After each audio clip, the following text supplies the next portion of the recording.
I'm Corbett Wall with DV Auction, here with your feeder flash for Tuesday, October the 13th, brought to you in part by Brommagen Commodities. Let my friend Candy Sullivan help you out with this crazy board going up and down. You need to protect yourself when you're long the cash market, like most of you are. She can help you out. Some of you need to protect some prices on this grain. If you're going to be feeding your cattle, she can help you out there. But just get a hold over there at brommagencommodities.com. And like I said, this crazy board, it was erratic on Monday, just going one way and then the other, and in big swings, and it makes you nervous because now they've got those daily limits stretched out there so far. I mean, it's enough to take anybody's head off, but just crazy. And it was unnerving the way that it happened. But these grains, I tell you what, these big swings, we kind of talked on our last visit about how that report kind of supported what had gone on with your grains, and they'd gone up, and the report supported that, and they pretty much knew what it was going to do. And then Friday it kind of rounded off there, and we thought we were kind of okay. Well, then they decided that your grains, especially your beans, were overbought, and sold them off hard, guys, down 31 3/4 cents on Monday. I mean, that's crazy. Right here during harvest, and a lot of guys were taking them right in out of the field. But 10.33 3/4 on your November beans there, I tell you, that's a hunk now. And then you look at your beans, and November and January nearby are the highest quotes that we have quoted on your Chicago Board of Trade soybean futures. And that makes absolutely no sense for your domestic beans right here, guys. What are we going to invent some beans down the road? We're cutting them right now. I mean, it's completely upside down. So the more you pay for storage, the less you're going to get down the road. It just doesn't make any sense. And just everything is upside down with your grains right now. Your corn's not much better. Many of our ethanol facilities are still shut down or curbed, following the pandemic, and of course our energy prices that went down, and just they weren't working at all. But still huge shipments, huge exports of grain to China. And that is supporting your grain markets. It's hard on the cattle right now, but I tell you what, China has no other alternative but to import huge amounts of grain. They cannot grow it themselves. You think, man, they got a big old country over there. That's what happens in a socialist country, guys. Your production is limited to your laziest farmer. And whenever you don't have any skin in the game, and you don't have any self-starters out there, and the harder they work, the more they make the same as everybody else, you're not going to be able to produce things like that. And yet we have a party in our system here, of our two-party system, that thinks that socialism is the way to go. But I tell you what, it's not a deal. We cannot do this. While we're on that subject, let's talk about this Ranchers for Trump rally that we're going to be having in Fallon, Nevada on Wednesday afternoon and evening. And I'm getting so excited about it. Going to be flying out here on Tuesday and getting out there and meeting up with the guys, getting everything ready. Tell you what, he's got several hundred head of cattle donated from about 6 states around there, all in the West there, and all the money, 100% of the money goes to the Trump victory campaign.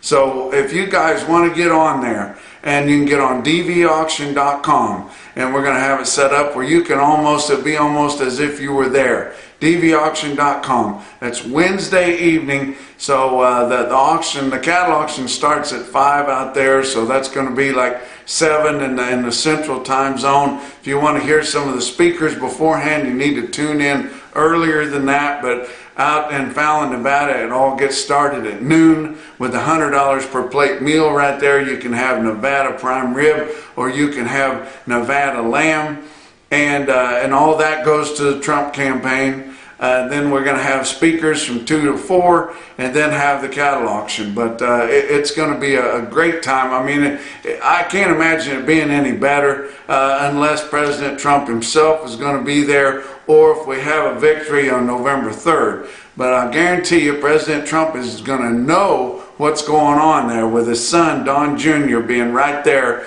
at the Ranchers for Trump rally there at Nevada Livestock Marketing in Fallon, Nevada, excuse me. But they're putting the finishing touches on.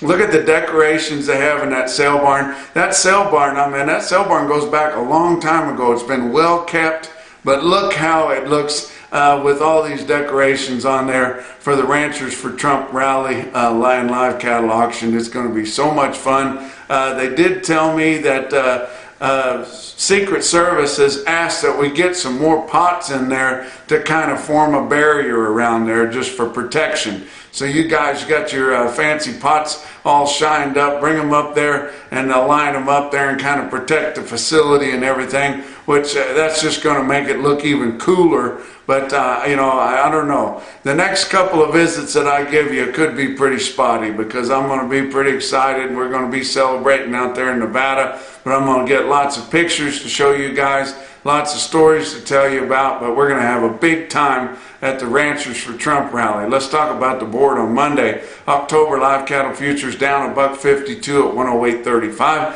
December down 177 at 110.82. You're going out from there, and your out fronts were down 90 to down $1.22. Don't know why they decided to beat up live cattle futures, but they sure enough did. October feeder cattle down 95 cents at 137.30. Then you go to November and it's up 2 cents. What gives? I mean, nothing makes any sense. And if you're trying to make any sense out of futures markets, it's like trying to understand women. It just cannot be done. November, like I said, up 2 cents when your October was down 95. You know, November was down hard last week, but that was understandable with your grains up. We just don't know what to think about this thing. But you look at November, it ended the day at 135.55. Going out from there on October, down $1 to up 32 cents. And like I said, it's just topsy-turvy, helter-skelter. You can't tell what's going on. Last week's weighted average on your five area feeding area negotiated cash trade, now 96,100 head, so we didn't reach the 100,000, but still pretty good movement on much lighter show lists. That compares to 101,500 the previous week and just 71,300 head the same week a year ago. Your live steers and heifers in the five area feeding region sold from 104 to 110, but mostly 108 to 109. That's $2 higher on the 109, guys. And you look at your weighted average on live steers, 108.26. That was up $1.14. But your weighted average the previous week was up bigger than what your trend really was. So that kind of makes you understand that. Dress sales, $2 higher also, 168 to 170. Mostly 169 to predominantly 170. And your weighted average on dress steers was 169.67, up $1.97. So that rings true with the $2 higher. Nationwide, 112,300 head of negotiated cash sales and 262,300 head of formulated sales. Even on good movement, you kind of see why things don't work very good in our favor when we don't have enough negotiation. And this was on a good week, guys. The negotiated grid that some of them will make you think is going to be the savior, only 20,700. It hasn't moved to speak of for a long, long time. But of the 112,300 head, 27% of those were for the 15 to 30 day delivery. That's about normal. I'd said the last couple of weeks that they were trying to get more bought out front because they thought the market was going to be higher. I think that they assumed the market was going to be higher again this week, but then the board opens on Monday down hard. I wouldn't be surprised to see the board come right back. We did have some weak sisters. Iowa sold 1,800 head on Monday, a few at 107, but mostly 169, which was about steady for them, with last week, but you would have wished they'd have held out for more money again this week, but people pay way too much attention to that board. Texas, 1,800 head, little cleanup deal there at 109, which was steady with last week, but we had lighter show list reports come out again this week, and I don't put a lot of stock in them, but everybody looks at them, and they were sure enough lighter. Let's talk about your feeder cattle market. Real-time index on DV auction late in the day on Monday at 139.73 based on an 800-pound steer. That was down 45 cents from the end of last week.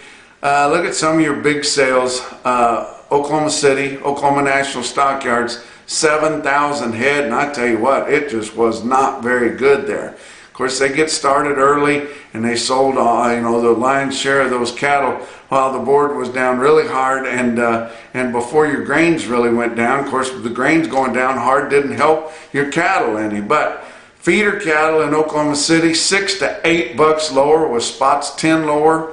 Calves, $4 to $6 lower with spots as much as $10 lower. That is an October kind of a sale right there, guys. When supplies outweigh demand, even though they only had 7,000 head, there's cattle moving everywhere and no place to put them. It's too dry. There's no place to turn them out. There's no spots available in the feed yards, and your growing yards are getting filled up in a big hurry too. So just not enough places to put cattle. We need to shake some more cattle through the system. How about Joplin Regional Stockyards? 5,400 head there. Not as sharply lower as Oklahoma City. Of course, Joplin doesn't rely on those fully hedged up corporate feeders as much as your biggest sales up there in central Oklahoma. Joplin has more outside feeders. They get more northern influence, and they have more local demand there, and some of those guys were able to stockpile some fescue there, and they might be in the market for some of those now that it's starting to cool off. But feeders steady to $3 lower in Joplin. Steer calves $3 to $5 lower. Heifer calves steady to $3 lower, but I did notice the discounts on those unweaned kinds, no matter what class they were in, was sure 10 to $20 a hundred cheaper. Russell, Iowa, compared to 2 weeks ago, now this is what we're starting to see up in the northern plains and in the upper Midwest.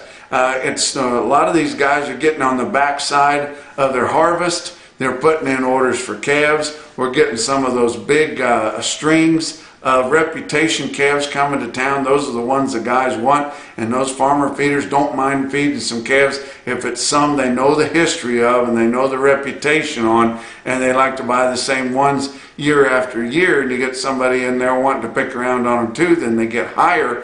But the bigger feeders, the yearling types, are not as attractive up there this time of year. Feeders, compared to 2 weeks ago in Russell, Iowa, uneven. Calves, sharply higher. So, that just goes to show you the difference between the northern plains and the southern plains when we start to change seasons. But look at a sale that's out in South Dakota that doesn't get much love. They're not represented by the Federal State Market Service. We get their report here on Cattle Market Central, a DV auction. I like to talk about them because it's a top sale. Faith, South Dakota, 6,000 head plus, guys. And look at your best tested weights there, all on the light calves. And this time of year, a lot of your guys from the Midwest, the order buyers there that buying for some of those farmer feeders, they normally make the trip out west to some of these big light calf specials to get some of these calves put together. And you see how impressive the quotes were on the best tested weights of calves.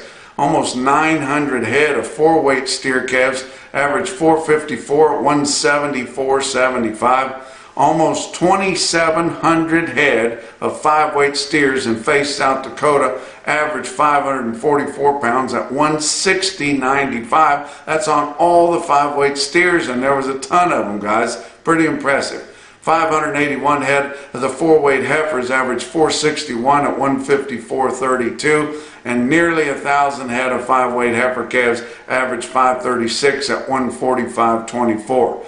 The top quotes that I saw anywhere around the circuit on Monday on calves, it was Torrington Livestock Markets, Torrington, Wyoming, 132 head, 527 pound steer calves, bring 175.50. and the top feeder steer quote on yearling steers, Callaway Livestock Markets, Kingdom City, Missouri, 60 head, 857 pound steers, bring 145.50. And that's your feeder flash for Tuesday.